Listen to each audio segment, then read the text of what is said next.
Ladies and gentlemen, welcome to the Justin Masterson Show. I'm your host, Justin Masterson, but I'm not here by myself. I got alongside with me Mr. Matthew Zappasodi. What's up, party people? How we doing? Oh, yeah, I think we're doing wonderful out here. If you've been outside, it is beautiful. Currently right here in Indiana. Yeah, there was a little something special yesterday, too. Oh, there was. We want to welcome you to episode 11. Yeah, it's been fun. We got to episode 11, and we like to do this every couple. It's just Zappo and I, just hanging out. That's right. Doing that thing. But what was so special about what happened yesterday? Well, it's my brother's birthday, my nephew's birthday, so that was it.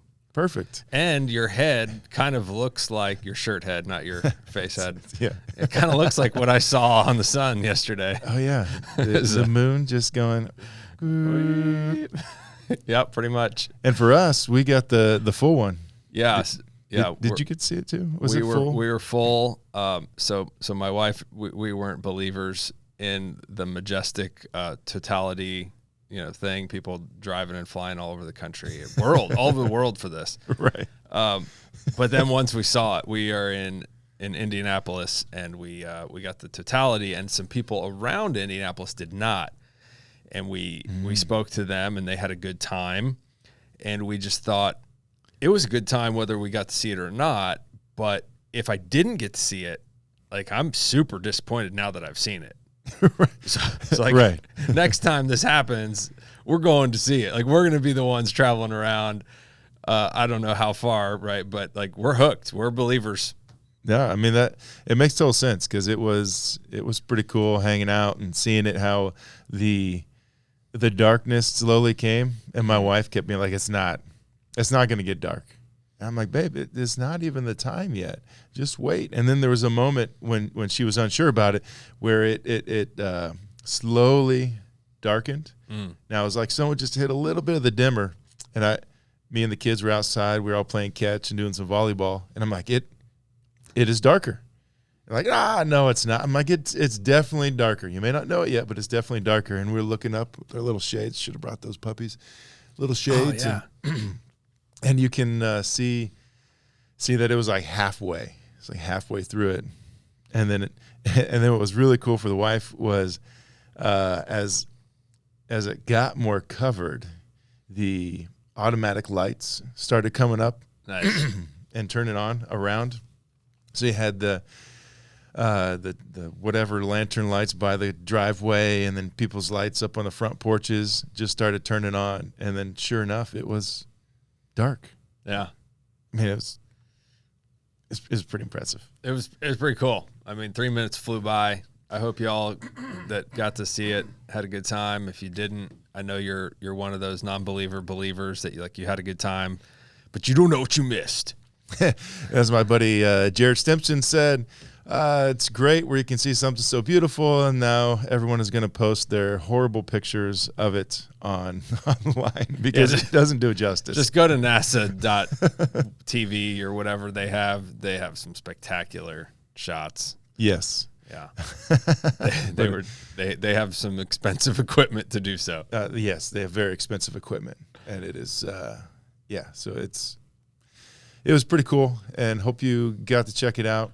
And then later on, at the same time, there was basketball game, championship basketball game. Don't know if you watched that one at all, but we had Purdue versus Connecticut, and Connecticut was victorious. I know there's a lot of Purdue fans out there. Sorry, Indiana folks. UConn was dominant, man, second half. And that's where it was. They did their game the right way. They stuck to their game plan. They weren't really let Zach Edey get his points. And I think at one point in time when I was watching, Purdue had only shot 4 threes in the game. And this was a long time into the game. And Purdue usually shoots a lot more than that. So it's, goodbye Connecticut. Big basketball. I love basketball. So it was great. And speaking of basketball, last time we were on the show, we were talking about the Fishers Tigers going to the state championship game. And then what did they do? Oh, they won. Oh, did they ever win? The Fishers Tigers basketball are the 4A state champions in the state of Indiana. They were able to defeat Ben Davis, who was the reigning champ. So I mean, really? I think so. So kudos to them for being able to go to back-to-back championship games. Wow. But unfortunate for them, fortunate for the Tigers. They lost, and we won. So that was really cool. And we're going to have the head coach on here at some point in time, Garrett Weiniger. Cool. Talk about who knows what. But his pro contract. His pro, who knows? He's going to probably try and get a pro contract with Fish. He's going to be a mess in all the positive ways. I mean, he's fun to watch. He's a little fiery little bugger, and it was really neat to watch them go. And on that, I was on the bus coming back from Tennessee with the baseball team, and so we put it on my iPad, which then we hooked that into the TVs on the charter bus that we were taking, and we got back before the game was over, and so I wheeled out one of the TVs from the locker room and put it on the TV so that while we were unloading the bus, because the bus it's a charter bus, so it had to get back to where it was, or its home, we were taking stuff on and off while we were watching the game. Look at you. Yeah. So you got us huddled around the TV there at the end as we just get to see the victory, which was just really neat. An interesting season. Yeah, as we well know here on the show, that I left the program so I could spend more time with the family. And it must have been super beneficial, but also lost one of the best players to ever come through in the history of Fishers. He went to go to a little private, what do they call those? Charter? Yeah, it's a Christian charter. One of those schools where they Private just go school. play private. They just go play whatever tournaments, national schedule type things. I mean, a lot of top players go and do that thing. Oh, during the season? Well, I mean, he left after last year. Okay. So he went to La Lumiere is the name. So it's like an academy. Yeah, which they have whatever stuff going on, but then it's like the IMG Academy and your wherever there's I don't know, there's countless ones out there, and they go a lot of the top players go to them, and he went. And it's no hard feelings that he went. It was just we were hoping to win a state championship this year, and did. Wow. Dude stepped up. Keenan Garner was a dog out there. Cooper Zachary, a freshman, coming in doing incredible stuff. But the big one was John Anthony Hall, where he is going to play football. I think at Ball State is where he signed to go. But that dude is athletic as they come, jumping out the gym. I mean, he's just smacking the ball everywhere, and he was hitting shots. He had like 20-plus points, was the difference maker, game maker. It was pretty impressive. So shout out to the Fishers Tigers basketball team. Hopefully baseball, we can start piecing some things together, and maybe we could add another state championship just the same. Well, once you get going and then you leave, then they'll win. That's probably it. Yeah. I just need to leave. That's what I hear. But I'm not going to yet. Well, if you were still doing that, maybe we wouldn't be on the air. Yeah, no, we wouldn't be here, which some people wouldn't be sad, but I love this, and I have a lot of fun with it. So I think I'd be sad. So would my niece. She likes watching. Shout out to niece, and it's all part of it. So what are you even worried about? It is. And actually the other day, they were doing something. My niece was with my mom, and I don't know what they were doing, but all of a sudden it was like something bad or whatnot. And I think my mom said, it's just all part of it. And she was like, "You're sounding like Uncle Justin." Yes, that's exactly what we're trying to do. Well, it's all part of it. It's good. I like it. I don't know if I have any real recent part of it, but I do want to give up. I mean, it's not funny, but it's the irony is the all part of it part, right? So not funny. Shout out to my homie Chris Stansberry. He had a little minor heart issue yesterday. He's laid up in the hospital. So Stan's the man. Stan Burr, we're thinking of you. Yeah. Kevin Chapman, thinking of you. You guys get those hearts checked out and get back in the game. But it's you're having just a normal evening. You're doing your thing. We're at Fight Club. We're having men's fellowship, and then dude can't. He blacks out or has a heart attack. It's not funny, and then no, not at all.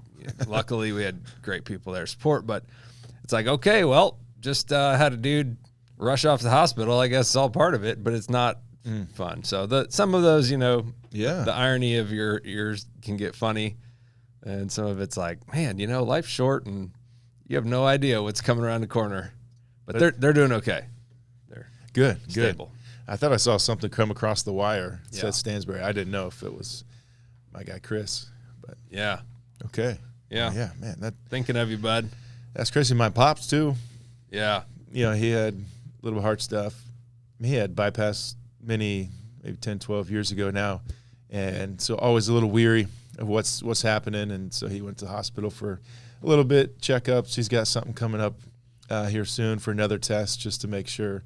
I didn't say anything was crazily going wrong, but I mean, he's getting old, right, Pops? He is not young, so he's getting old. Unfortunately, that's the nature of this life that we live. But it's tough. It's nice having him around. I know my mom would be sad. Well, it's like it's all part of it. we believe in the afterlife in a wonderful, joyous place that you it's so nice you kind of don't even miss it here, which is interesting thought. But sometimes we're the ones that suffer for those moving on in our belief system, and so it's like, in a way, it's like, well, man, you beat me to it. I don't want to get cynical, and but it's like, good for you. I miss you dearly, but dang it, you beat me there. So no, but it is true, and it's the hope is in heaven. And the hope of heaven is the great part that we get to see and hang out with Jesus. I mean, if he wasn't there, it wouldn't be as cool. So the whole point is we're trying to get to hang out with Jesus, which we get to do here. So we get to experience some of that eternity when we're living for him and living in the kingdom community.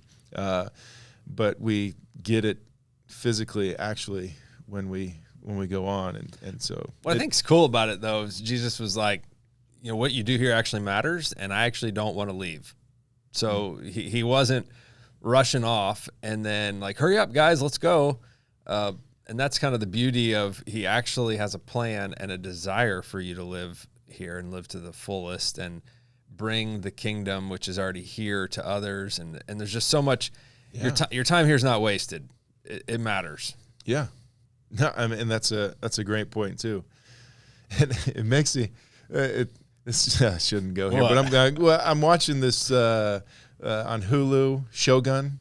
Okay, and it's a Japanese, old school, and you got these Portuguese, Spanish traveler comes. I mean, I think he's, what is he? No, he's English. Dude, he's English, and he's coming through and trying to find this trade route. And he's kind of a piratey, but gets caught, and so now you get to see this old school Japanese kingdom where there's this infighting, but there's also a lot of this, I don't know, like respectful culture type thing. But in the midst of it, like it starts off with this dude kind of disrespects everybody because he speaks out of turn. And so the respect of it is pretty much that you kill yourself. And so he gets shellacked. And his whole line, so he had a son, his little baby, he gets shellacked, which is not cool in one sense, but then the wife has to live. And it's like, no, just let me die with them. And the head guy is like, no, you have a purpose and a duty to be here. And it's happened to a few others, like in the process of that. And so it's just weird, within that. It's like, no, you still have purpose. And so that got me thinking that same thing of, like, not that this person's going that, but it's like, no, you still serve a purpose. And for them, they're serving this higher region, realm of where they're at. This nature, what's been set up, the community of all these kingdoms. And for us, I mean, in a similar yet different respect, it's the kingdom of God that's being established. It's here spiritually. We'll be here one time physically. And so it's not that we love the hope of heaven, but we're not trying to run away from here. because again, we still get to experience it when we're hanging out with the people who also love Jesus. And so it's interesting. If you like reading subtitles, Shogun is pretty cool. I don't know. It's just real interesting in how that all comes together with that type of culture. But I got Substitute Teacher Tales. Oh, Substitute Teacher Tales, brought to you by Justin Masterson on the Justin Masterson Show.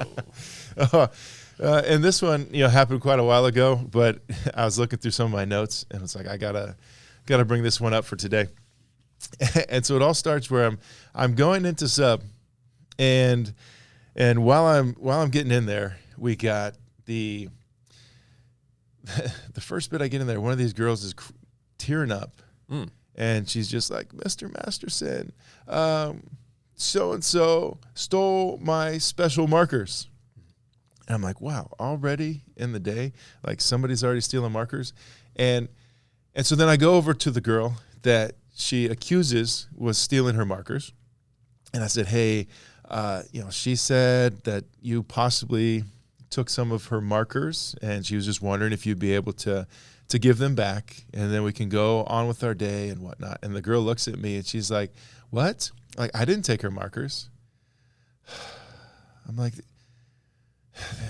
these markers are the exact same ones, and they correlate with the ones that she might be missing. So it just seems natural that maybe you wanted to take them and utilize them, and now you kind of got caught because maybe you were trying to hide it, but it's okay. Like, it's all good. Just give them back and we'll be fine. No, my aunt gave me these. Oh, okay. All right. I mean, literally it's 7:45 in the morning. Oh. People are just coming in. And I go, all right. I walk over to the girl who originally had the problem, and I said, "All right, she says that her aunt gave them," and she's like, "Well," I'm like, no. I can't press this any further right now because we got to get ready for the day. But we have principals. And I said, "Why don't you go down to the assistant principal, go down there, talk to her, tell her your story and what's going on, and then she will do a good job of investigating and making sure things will happen." There's detectives for this sort of thing. Exactly. Mm-hmm. I'm like, I know I'm pushing it, but I was like, hey, I'm the guest teacher here. We got to get things rolling. This class has lots of interesting personalities, good personalities, but very interesting personalities that I got to stay on top of. And this is just going to derail everything for our day. I want her to be heard and understood, but I can't just keep pressing in to accuse this other girl when, I don't know, maybe her aunt did somehow magically. And so we continue on with the day, and then I see the principal pop in, and she takes the girl out and talks. And so literally I'm unsure of what's taking place. Yeah. Eventually the principal comes back, and I said, "Hey, were you able to figure out, what's going on?" She goes, "Yes and no." What does that mean? She's like, "I am 100% sure that the girl stole the markers." Oh. But I'm having trouble piecing it all together because I called mom and dad, and they were like, "Okay, this is interesting," but ended with, "Well, I mean, sometimes her aunt does buy her gifts we don't know about." And then it goes on literally all day. And yeah, so I have no clue what's going on. I'm not in that. So then the day ends, and I'm not in that class. And it was literally like maybe a week or two later when I get in, and we're at recess, and I asked the teacher, I said, "So did anything come up about the stealing of the markers? Because I never actually got to hear definitively what took place." She's like, "Oh, yes, we ended up figuring it out, and she did steal the markers, and she returned the markers like a few days later." Ooh. Oh, man. I actually stole in my childhood. I was a little klepto, believe it or not. My mom rid me of most of that behavior. The first incident, I don't know if you remember these. I don't even know how to describe them. They're little tiny figurines, and they're squishy. Okay. And so you could get like a dog, a horse, a barn, a farmer or whatever, and they'd be at my little local convenience store. They were just in like a bucket, and so you could just pick, you know, 1 or 2 out, and then you just play with them or whatever. But they're like squishy little rubber things. And Mama said no, I couldn't have any, and so I just pocketed like 4 of them. And I just like went in the corner of the convenience store and started playing with them. And then she's like, "Okay, time to go. You know, where's Matt? Who knows?" And so I just put them in my pocket and we left. And then, you know, of course, I leave them out at home. Mom sees them. "Where'd you get these?" Right. "I got them at the store. I told you I couldn't get them." You know, I was busted. And so this was probably 5 or 6 years old. I do remember having to go back and apologize to the cash register lady and then pay for them, and humiliated at like 6 years old. So, hey, marker lady, girl, I'm with you. Sometimes you just can't help yourself, but you got to get rid of it now, because it ain't. Yeah. Hey, but she was pretty impressive on as far as like holding true to her story and not wanting to back down on the fact that no, these were mine, and that's a part of. I'm like, you know what? It makes it very difficult right now when you're this age and the way you're utilizing it. But that ability, if you will, not necessarily to lie, but to be able to come up with stories and be creative and things of that nature and hold a straight face within it, could prove very beneficial later on in life for whatever they're doing. And I think that's one of the hardest things when you're thinking about the teaching and substitute world and whatnot, is that some of the things the kids do, and in parenting, I mean, put it in parenting too, some of the things that the kids do are very frustrating right now and not necessarily appropriate, but they may be very helpful. Like, this will be great for you when you are an adult and on your own and doing your thing, or trying to do that sales gig, or, you know, being an entrepreneur and running that business, and a great personality and mentality to have. But right now, it is not helpful. Yeah. Yeah. Whatsoever. I love it. And I'm sure you find that. I mean, all you parents out there, I mean, I'm sure my mom, I mean, when I was over there the other day, she was hitting on the fact that, like, stories when I was like in kindergarten and I was setting stuff on fire in the house. So you were a klepto and I was a pyro. Oh. So there's a point where we redid the garage and turned it into master suite. Did a separate garage outside, and they moved the deep freezer from in the garage, and there were thousands of spent matches. Oh. Thousands. As far as like, and I remember this too.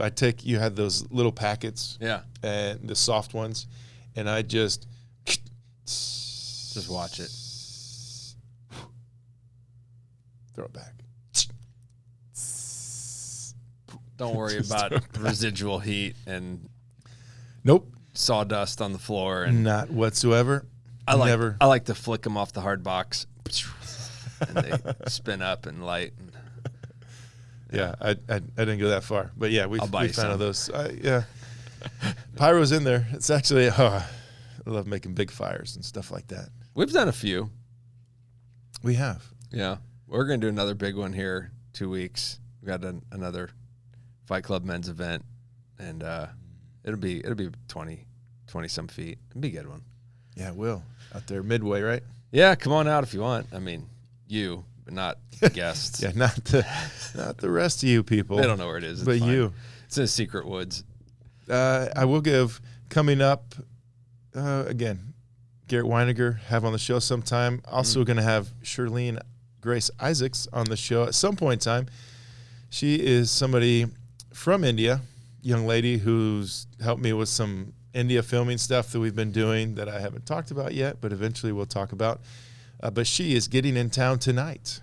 Wonderful. And so she's here in the States for the first time ever, never traveled internationally, never been out of India, has flown inside of India, but never outside. And so she is on a trip right now, just trying to figure out flying by herself the first time ever internationally. That's a long flight. Oh, yeah, it's a long flight. You remember going to Ethiopia? Yeah. That's a long flight. That was a long flight. Well, I mean, they're all long destinations, but I guess it depends on if you get the layovers in Europe. And we said, Is there any way we could not have a layover in Europe? And they're like, yeah, Ethiopia flies direct from like DC or Michigan or wherever it was. Right. Holy cow. I'm not sure I want to do that again. Just keeps going and going and going. I think we had to refuel. We did. There was a touchdown in Italy, where it stopped, but we didn't get to get out or do anything. Oh, and then they refueled it, and then I actually went to the back and when they were loading in the food and offloading the other food, I just went in the back and just breathed in that jet fuel tarmac, nasty. I didn't even care. I just wanted some sort of fresh oxygen, but it wasn't. It was just like diesel fuel and from the little cargo trucks. Right. And I was like, oh, I don't care. That's it. Italy, where are you? Which it seemed fresh, but not so much. So I don't know. I don't know if what I'd do again. So we'll have to find out what she did, if she took the multi-3 layovers or the. Oh, I know. I'd set it up. Oh. So she took. She was in France, and sent me a message. She was in France, and then she's going to Boston. Okay. Oh, that'll be eye-opening arrangement. She won't even be able to understand them. Yeah, in the airport it may be better. Who knows? Oh my gosh! But she'll be. Love those Boston. Hey, we had somebody on from Boston. Steve Padovani. It was a wonderful show. The Italiano. Most watched show. I just made that up. But it probably is. Yeah. I mean, more than likely. Yeah. I mean, great guests all around, but yeah. Whew. No, for sure. But you know what? I was thinking as we're doing this, I just want to go, we got baseball going on, season's happening. Just a hint of story time. Oh. Dave Troyer style. How did he say it? Do you remember? Story time. Story time with Dave Troyer. Shout out to Dave Troyer. He was a pitcher at Bethel College. Actually, before my time. He left I think he graduated the year before I got there. But came by, heard plenty of stories, and I've talked to him. But he was great. I don't know if he was a great storyteller, but he was always telling stories. That's a good point. There's a difference. There can be a difference. But with this one, so I got a story, and it deals with people. I was thinking about, the people in your life and how the trust and help and whatever and whatnot. And in this, it was just cool how people were, I don't know, they were really trying to help, even though it didn't help. Oh. And it wasn't their fault, but that's part of the story we get into a little bit. I like the hook. I can't wait. Yeah, I know. It probably won't be as good as I hooked it up to. But it takes, so we go back to 2014. So 2014 with the Cleveland Indians. And the whole gist of the story as it comes through is the fact that, like, in 2014, I had some really cool stuff happen. Like, I threw a bazillion strikes in a row, which was neat. I think that year I had the immaculate inning where I struck out 3 people in a row on 9 pitches. So 3-3-3, they're out of there. But it was also the worst season, I mean, for me, the worst I've ever felt, and kind of the worst season particularly that I had.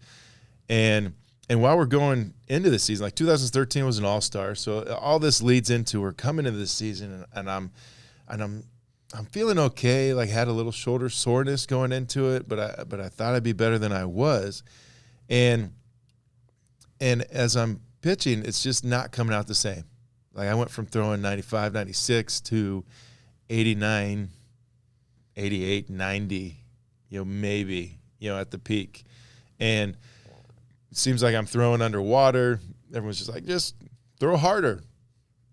Sure, it's just that easy. I'm just going to throw harder. And it's not working. But in my corner, I got my guys, the other starting pitchers in the staff. Like, for certain, it was Josh Tomlin and Corey Kluber. And probably I know who else is, like Zach McAllister, and even my guy Trevor Bauer, who a lot of interesting stuff about him, over the years. But, I'm not going to dive into it. But he was, I don't know, I'd like to say when he was in Cleveland, we helped turn him into a good teammate. So whatever you might hear or do, like, he turned into being a much better person, after coming through Cleveland, which was pretty cool to see. But these guys, after every start, they're, like, diving through video and just trying to see what's different. And they're like, "Hey, Masty, we're looking at this. Why don't you check this out? Like, what do you think here?" And I'm looking at the video, and I'm like, "Okay, yeah, it looks. I mean, I don't know. It looks kind of the same, but not really different. Like, you guys find anything?" And they're like, "Gosh, we're not really finding anything that's different, but we're trying." And I'm thinking about it like, okay, in 2013 was great, and then I tore my oblique, which I thought I was recovered from that, but who knows when we come into 14, a little shoulder problems, but I'm like, I should be okay, but it's not working, and those dudes are just racking their brain, and so, I mean, as simple as it is, the gist of the totality of this is I felt terrible when I was trying to pitch, and yet there are these dudes who are out there just going to work to try and see if they could figure out what the difference maker was, that they could tell me that I could adjust in order to get back to where I was. And not just because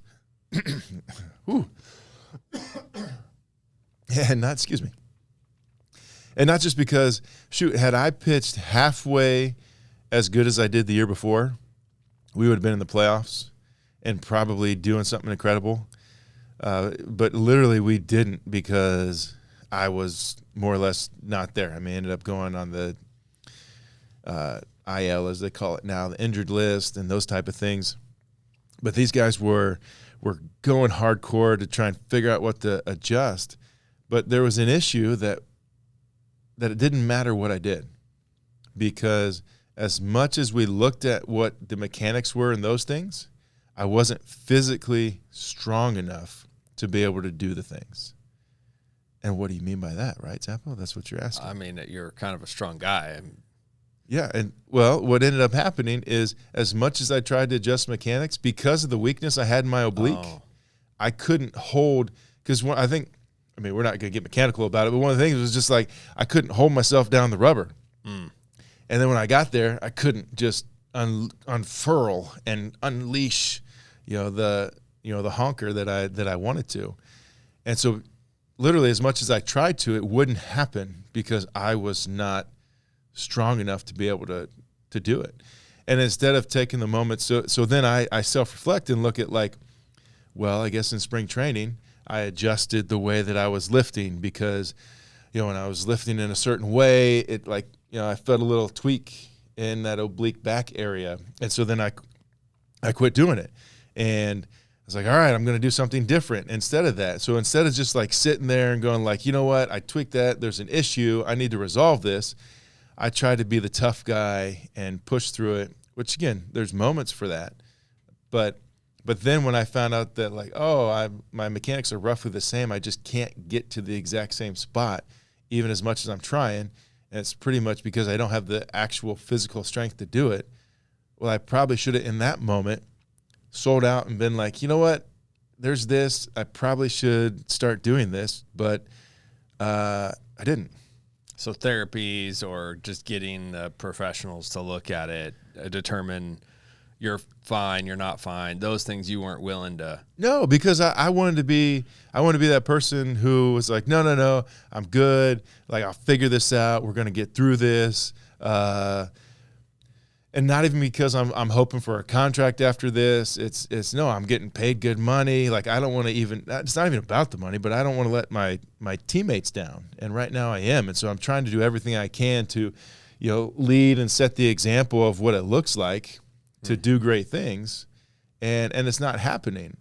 But there was like, but as I think back about it, there's two things that kind of stick out to me. And the one that I've already kind of hit on is just my boys who were sitting there trying to do whatever they could to figure it out.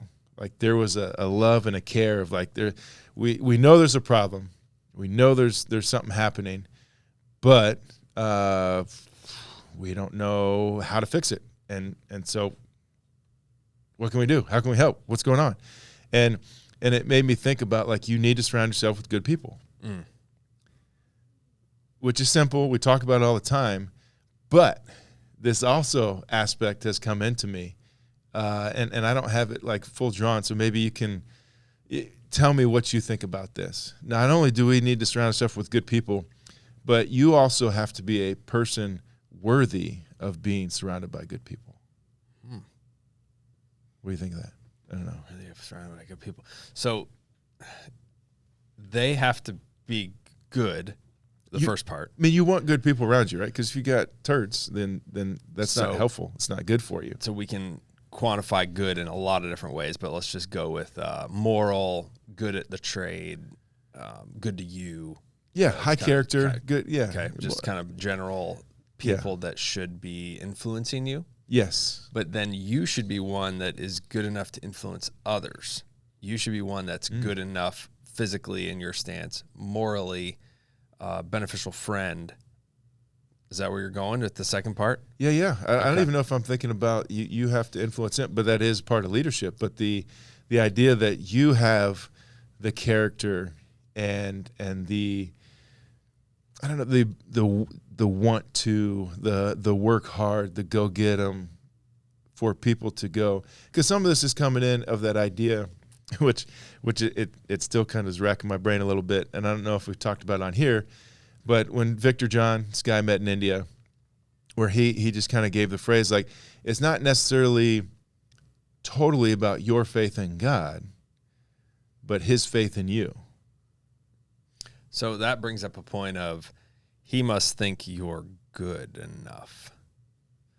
And so if you're relating that to your friends, like you actually are good enough to be around them, and that self-confidence that would come and say, you're putting these peers who are good, but let's say even better than you. Like if you want to be better, you need to surround yourself with better, quote unquote, better people. So if you want to understand the stocks and bond markets and understand how to make money, you probably need to go be around some investment people that do it for a living, right? Same philosophy. You want to be a better baseball player, go hang around with people at a level above you, a veteran, a coach, whatever. Okay. We'll take that philosophy, and what you're saying is you're in their club. Yes. So if they're hanging out with you, you're not a charity case. No. I mean, if it were, then they'd probably identify that and exclude you from their circle eventually. But if they're including you, then you are good enough. And so the logic would then say, but do you believe it? Ooh. That's true. And that's where I go with the God thing is God says once you believe in my son and you've accepted him as your savior, like you are now my son. And if you are now my son or daughter, well, that has some weight to it in the kingdom. Mm-hmm. But do you actually believe it? Right. And so there's nothing that you do to earn it. But like I think about it, if you take it one step further, if, say we're working on this stuff and, trying to figure these things out, and I ask you to go do something and you don't do it, accomplish the task or whatever it is, well, then it's hard for me to be like, yeah, I mean, I love Zappo, but I just can't really trust him to do the things that I need him to do, because when I ask him to do it, he just doesn't follow through. He doesn't communicate of the difficulty of like, oh, I got this, so it might be hard.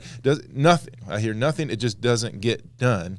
So I can't trust him with what's next. So I can't put any more on his table. And it's like, even if we were in the same group, say we were on the Fishers Tigers coaching staff, and great group of guys as we come together. I've had most of them on the show, and the other ones will eventually be on here. But like if someone proves unworthy, again, they're loved, they're cared for, like we want them around. But if they prove that they can't handle the task, well, then tasks aren't going to be there, and eventually they might get asked to be like, hey, now I'm not going deeper on this, but like, sorry, we love you, but like we're going to have to bring someone else in order to do this. Like as much as we'd like it to go on with this. And so back to my story with the boys is like, it got me thinking like, yes, these guys are great and I love it. And I feel like in that situation, like I'm trying to put the effort to try and be faithful. There's a little bit of like, some of my, lack of love of authority and wanting to do my own thing and not always listen to what everybody says, which is sometimes a blessing and a curse, because getting better at being able to hear and then go, okay, is this good stuff to go with or not? But to prove faithful in that right. I don't know. I don't have the right perfect answer. Hopefully it gets people's brains moving and a grooving of that idea of not only is like, oh, I got to surround myself with good people. And most people who want to surround themselves with, high character, good at what they do, good quality individuals are typically on the path of trying to be. I mean, it's not like you need to be perfect, but like your mindset has already changed of like, oh yeah, I haven't been trustworthy. And so now I'm starting to work that path of I want to be seen as trustworthy, and I'm going to hang around people who I trust are that way, and then I'm going to prove that I also have that in the same respect. It's good. I like it. I don't know. You said the word that triggered something I just listened to. You said earn. Apparently, I am no scholar, although I am a gentleman. The word earn is very unique to our English language. Okay. So in other cultures, they don't earn a pay or salary. We earn it. They I don't know if it's correct, but they make it. We earn it. And so I think, like, are you really earned that position? Which basically leads to a selfish result of I am granted. Yeah.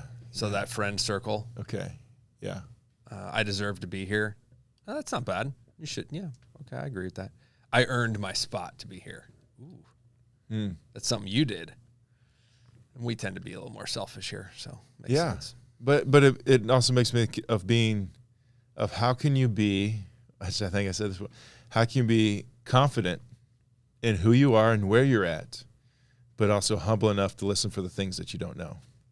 And that's because, again, if you're in a spot, like sometimes you'll hear it, like even in the Christian world where somebody has lots of confidence and, hey, God's got me here. I'm going to do this. I'm going to push through this and try and do this and see great things. They're like, oh, like, who made you God? Like who died and put you in charge of this? It's like, no, like this is where I'm at.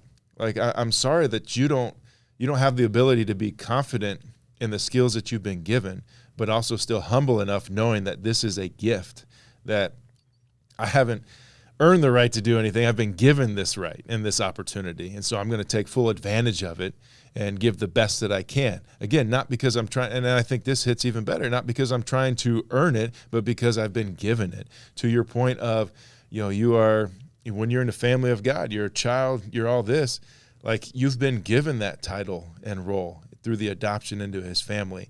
And so no longer do you have to earn it, but you're just, you're taking ownership of it. And now because of this, I'm going to give the best effort I got, do the best that I can, and show all those different things.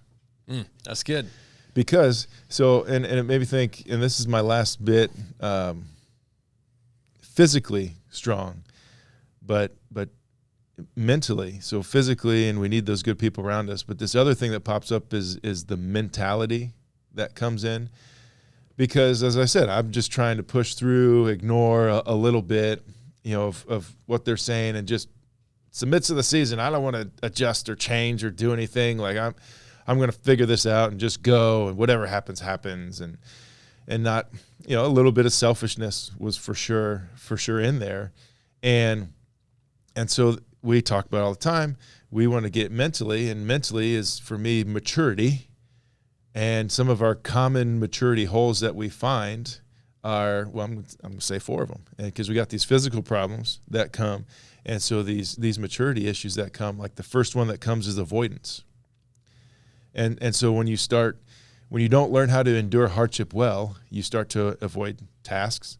I feel like there was probably a time there where I maybe avoided a workout because I didn't want to deal with the fact that I didn't go. You start avoiding some relationships. Maybe I'm not going down this hallway because I'm going to have to talk to this guy. And I'm like, nope, I'm going to come this way. And you avoid those hard emotions. Like you don't want to have the conversations or things because you literally can't handle it in that moment because you're not mature enough. And then you have addictions. So number 2 is addictions that pop in.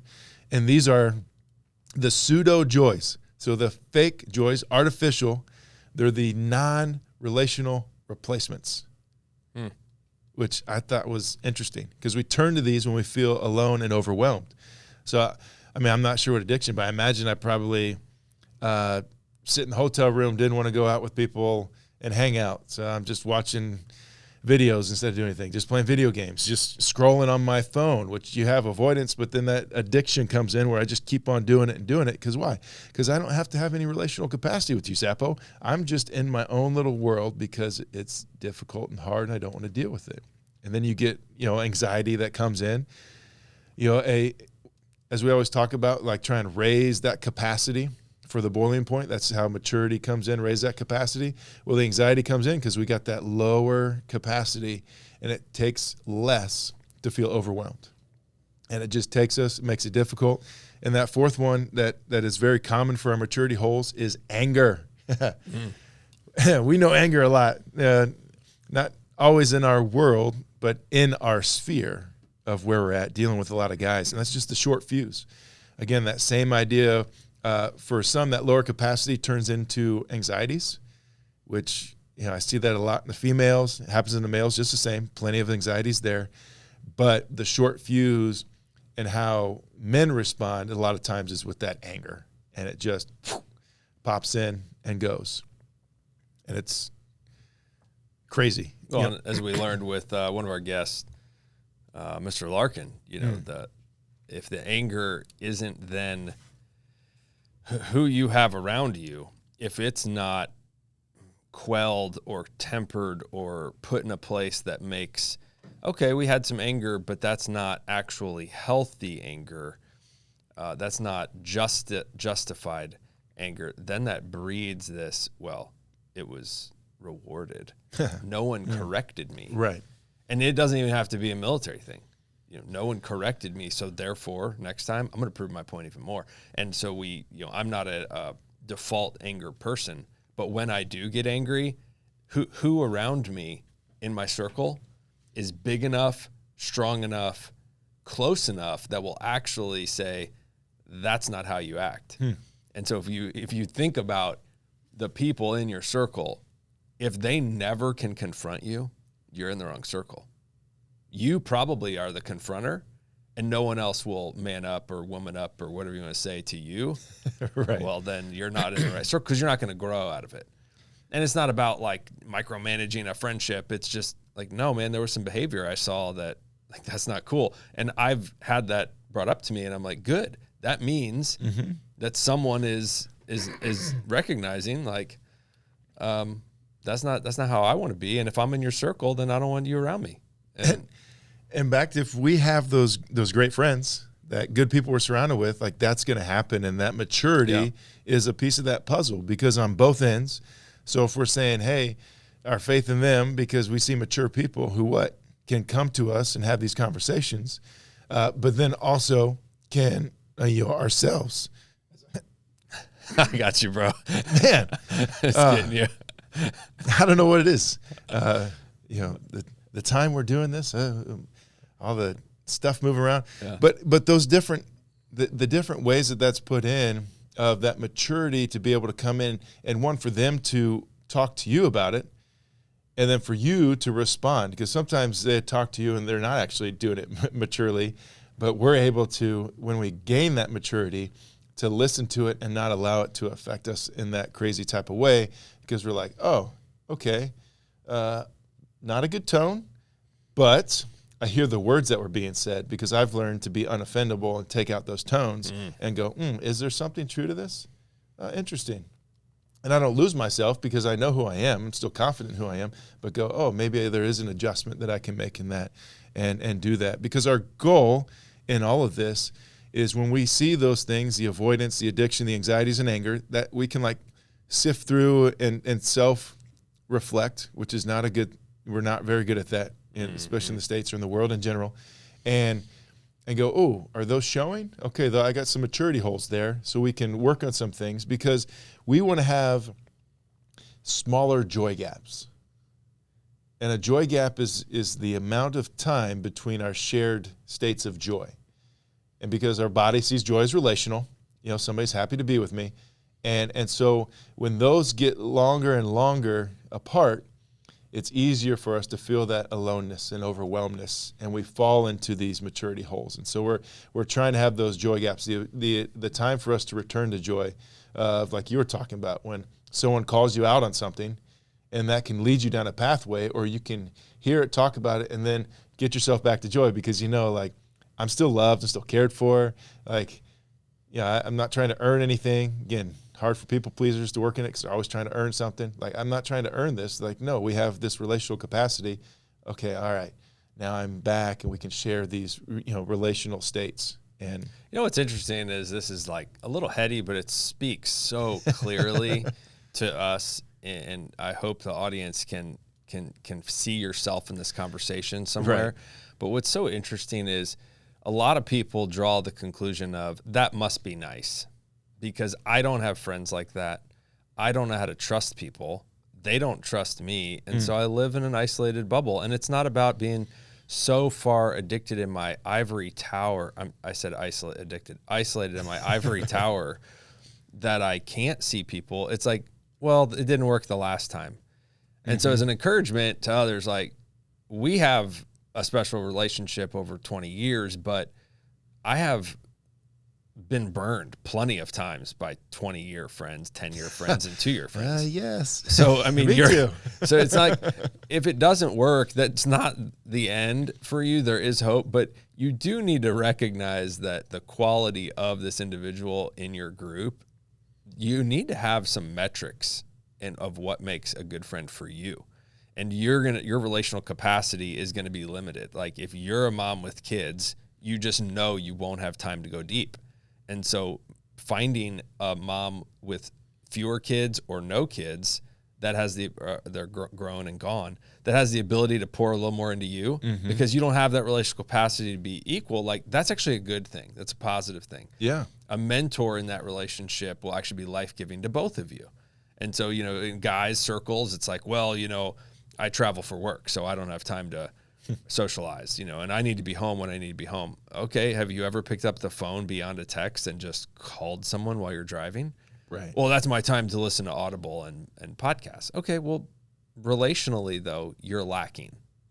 And so building the trust does take time, does take energy. It's hard. You're going to get burned, but sift through with some metrics and say, okay, here's the type of friend I'm looking for. God, can you bring him? I've had prayers for my wife. I know you've done the same. Like, I can't give my wife a friend that she needs. Like, God, you have to do it. Right. Yeah. Please. I'm begging.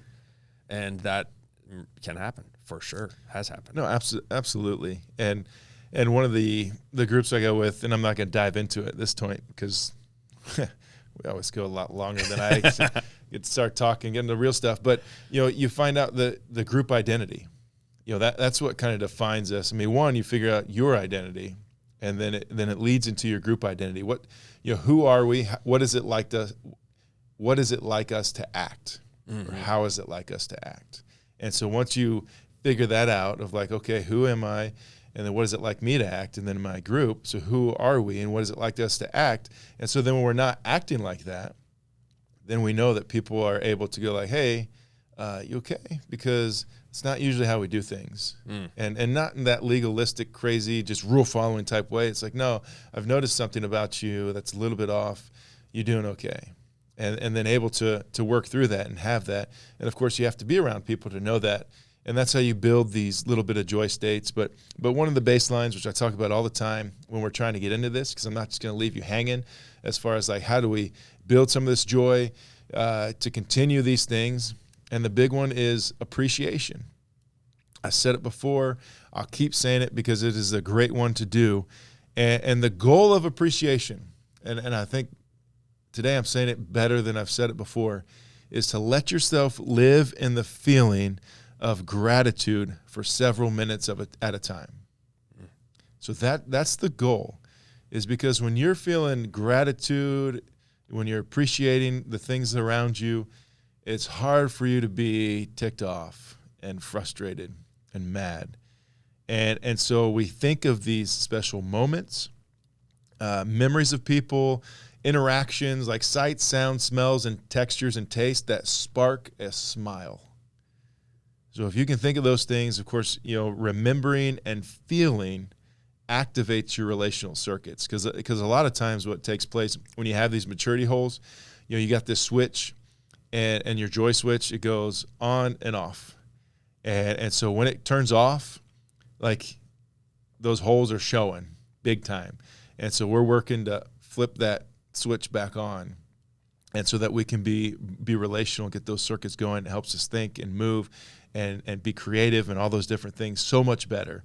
And so if you can, this is my challenge for you, Zappo, for myself as I continue to do it. See if you can, over the next 30 days,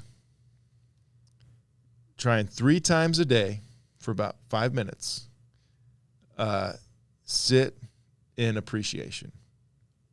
So take the time, and this is how you create, because it's he who has the most habits is he who wins on all different things. So create this habit of being able to, whether it's you'll wake up in the morning, and maybe it's just a couple minutes, work the way to 5, but 3 times in a day, sit and think about those special moments, memories, interaction, sight, sound, smells, textures, and tastes that spark a smile. And just see, we'll bring it up again, in 2 weeks when we get back together, and see how you're doing when we're about halfway through, and just see how that changes your ability to return to joy, changes the way you see people, changes the way when you get frustrated, how easily or more easy it is for you to get back to your normal individual self. I like it. Good challenge. So good. Well, you got anything you want to finish off with there? I mean, I know we got a little heavy. We got, switched up the backgrounds a little bit. Yeah, it's good little new look. Hopefully you guys enjoy it. We're always trying to make things better or different, whether they're better or not. But who knows if they're better? I mean, it's us talking. we got this little mini studio, and we're trying to rock it. Rocket. Yeah, that works. Okay. But we just, again, thanks for coming out. Hopefully this is impactful. We got some guests on tap for the time, but I just love talking. This is like being around Zapp and Justin at certain times. You get fun and playful, but you also get some depth and serious in moments. So hopefully you enjoy the substitute teacher tales, but also a little bit of story time, as we get into it. We didn't actually finish your 2014 season, but I assume. Yeah, well, the 2014 season, I get traded to St. Louis and play there for a little bit, but I was still hurt. Yeah. And, yeah. just not fun and enjoyable. Because who knows? Could have been a different spot if I took the time to heal up my injury and go through that. We'll get to that story next time, later. Well, on behalf of myself, Justin Masterson, and Matthew Zappasodi, Zappo, the Justin Masterson Show brought to you by PHARE Warrior, as we're hanging out in the PHARE Warrior corporate headquarters. No longer Indie Pod Lab, but it's a good time. Thanks for showing up. Thanks for being here. Appreciate you. Love you. Go out and appreciate something.